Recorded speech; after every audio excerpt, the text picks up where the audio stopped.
part 2 of Jackie's, recorded live from the English Valleys History Center. All right, this is part 2 for January 17th. Jenny was up a few minutes. She said, Grace Sears Kaiser has a new baby over here at Minnie Zilmer's. It is a girl and weighed 6 pounds plus. And here's a picture of Grace Sears Kaiser, the wife of Jim Kaiser, and they lived east of town on a farm.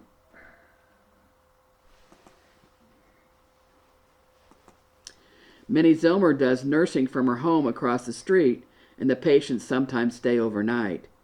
Dr. Miller either arrives to assist or he does not arrive to assist, depending upon the circumstances.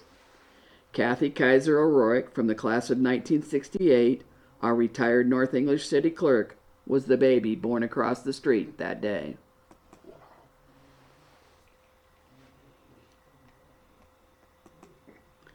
Someone else was also there in the PM, and also Dr. and Larry Miller.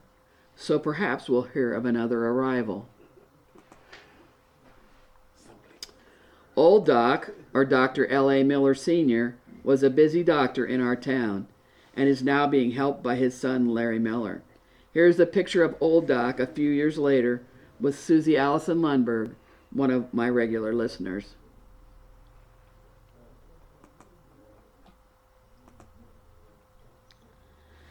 Russell is having Lawrence Hudson paint the garage and coal shed this p.m. Stella was here and Mrs. Bolts and Jenny. Lawrence Hudson, I always want to mix those names up. Lawrence Hudson was a friend from the Hinkletown area east of town who painted for a living. Stella Wallace was a friend of Lib's and the mother of her daughter-in-law, Lena Wallace Wade. Jenny brought me a peach pie and a pudding, so our Sunday meals are all prepared, or nearly so. In the evening, Suzanne came and brought another pie. She thought it was cherry, but it is blackberry, and it is very good. I ate a piece for supper. 8-year-old Suzanne Kurtz often stops to see her great-grandmother Lib when she is visiting at her grandparents' house a block away, and often they send things with her to give to Lib. Ruth Bursler's boys brought in a chicken I had asked for, so we are pretty well supplied for a few days. Ruth Bursler is Hattie Killian's sister, and her boys brought in a chicken that they raised to sell to Lib. Hattie's Aunt Jenny hurt her hand, was sewing without a thimble, and the needle popped through her fingernail. Very painful. Mary Ann was also here a while this p.m.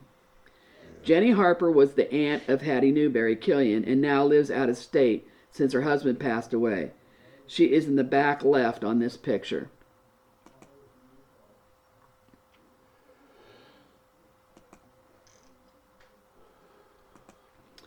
Mary Newhouse is another neighbor who runs a lot of errands for Lib.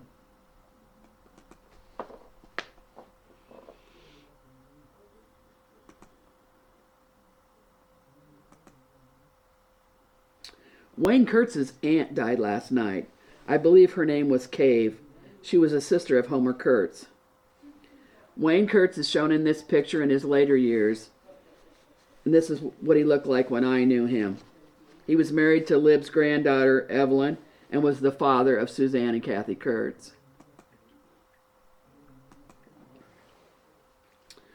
A picture in the Cedar Rapids paper tonight of Reverend Leroy Carter. I think he is John's son, but I'm not sure. He was raised at Wellman, and he's now a minister in Cedar Rapids. Lib gets the evening edition of the Cedar Rapids paper. In those days, some papers published twice a day. Reverend Edwin Leroy Carter was the son of John Bramer Carter that Lib knew lived when she lived in the country east of town. And here is a picture of John Bramer Carter. He was the son of William Carter and his wife Harriet Holden Carter, who were settlers at Hinkletown. And in this picture is with his second wife, Blanche, who was the mother of Reverend Edwin Leroy Carter that was now a minister in Cedar Rapids in 1950. The English Valleys History Center promotes the rich history of the communities within the river valleys of the North, Middle, and South English rivers. It encompasses an area roughly served by the English Valley School District, from Deep River to near Parnell and from Watcher to Kinross. This also includes the communities of Millersburg, North English, Webster, and South English. Please send donations to the English Valley's History Center, P.O. Box 70, North English, Iowa 52316.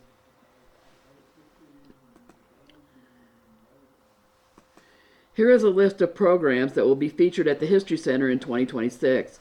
For more information, you could join the English Valley's History Center Facebook page or do a pause on this screen if you're watching on YouTube. We will have more information on each program before each program is presented. And did you hear the good news about the Knoll Ridge Pool? They have now raised over $70,000 and will be opened in 2026. If you would like to donate to this cause, the address is P.O. Box 114, North English, Iowa 52316, or Venmo at KNOLLRIDGE. And this is a reminder that the next alumni luncheon group will meet at the Main Street Pub and Grub in North English in April. Please contact Linda Holden Carter or Alice Floring Stramer for reservations as the time approaches. Acquisitions. The History Center has received some really nice pictures in the last few weeks. Larry McArtor was here.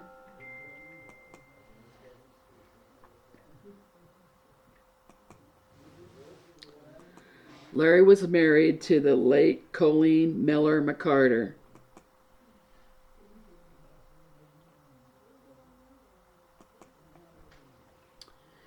In the pictures that Larry brought were these two pictures that have been shared on the Facebook recently. This first picture is the homestead of the George Hopwood family near Deep River.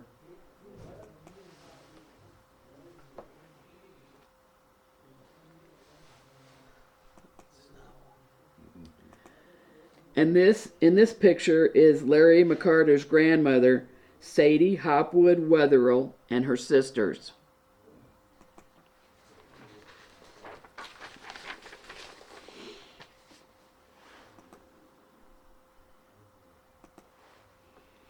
And from the Green Valley area, here are Larry's grandparents on the other side.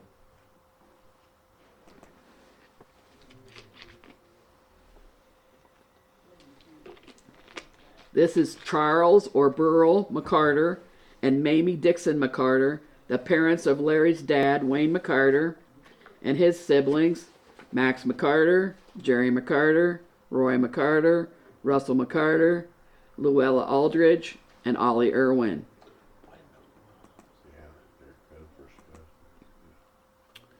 Well, here, this next one's upside down. So, can I turn it? That's a good question. No.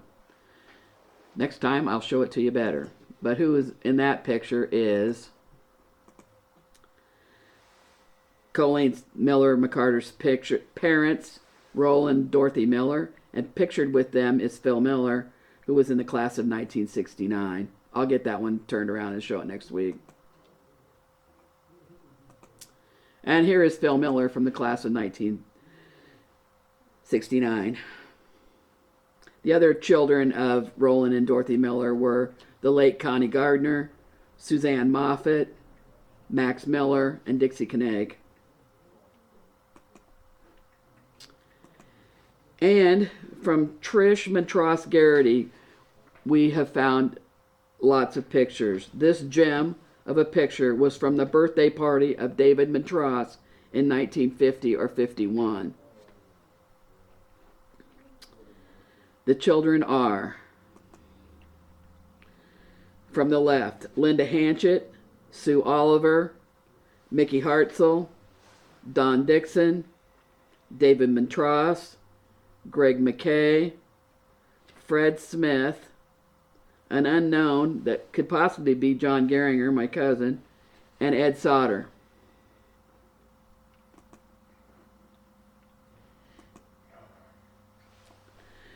Trish brought more pictures from the collections of her mother and stepfather, George and Dorothy Neff, and from her step-grandfather, Laddie Van Dyke, and his second wife, Amy Rowe Plank Van Dyke. Dave Jackson copied off some of the bigger pictures from inside the F. Plank Feed Company store, and we'll be using those for a feature story on the Plank family sometime in the near future. And here is a cool picture that was in the Laddie Van Dyke collection. These are his California grandchildren and their neighbors, Ricky Nelson and David Nelson, the sons of Ozzie and Harriet Nelson, who were popular television program figures in the 1960s.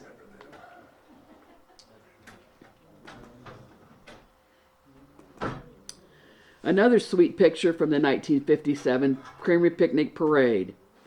In this picture we have, on the left, Larry Foss, Russ Bucher, Richard Gilmore, Delmer Gilmore, Bob Hurst, and young Frank Mertz playing the tuba.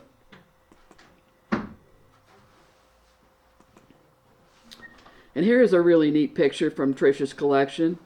This is Carl and Bertilla Hogendorn and Laddie Van Dyke.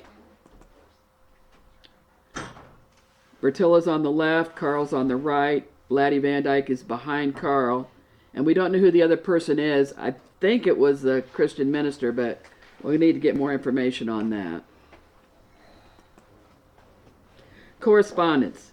Mark Claypool from Sigourney said, "Jackie, what a wonderful trip down memory lane. Keep up the good work." Pam Kavanaugh Shield from Cedar Rapids said, "Very interesting broadcast, Jackie. Thank you for your dedication to bring the history of our beloved hometown, North English, to all of our listeners."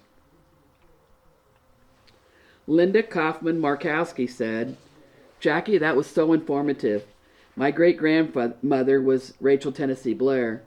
Her son Frank was my grandfather. My mother was Mildred Blair Kaufman.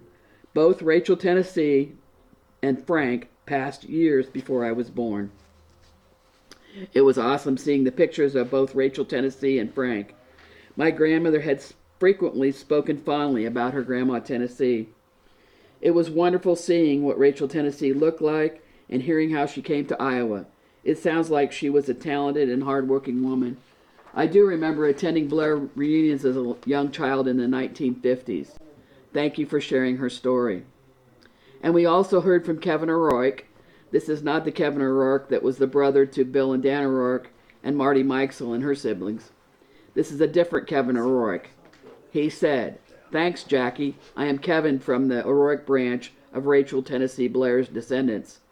Her daughter Blanche was married to T.J. O'Rourke, and they were my grandparents." And I heard from my longtime listener, Mary Wade from Cedar Rapids. She said thank you and shared my broadcast with her family. And my listener, Louise Ballard Davis from Marengo, gave me an applause emoji. Thank you for all of your support. It means the world to me that people are listening to our history. Our condolences today to the family of Mike Bauer. He was from the English Valley class of 1987, and his parents were Chuck and Mary Ellen Bauer.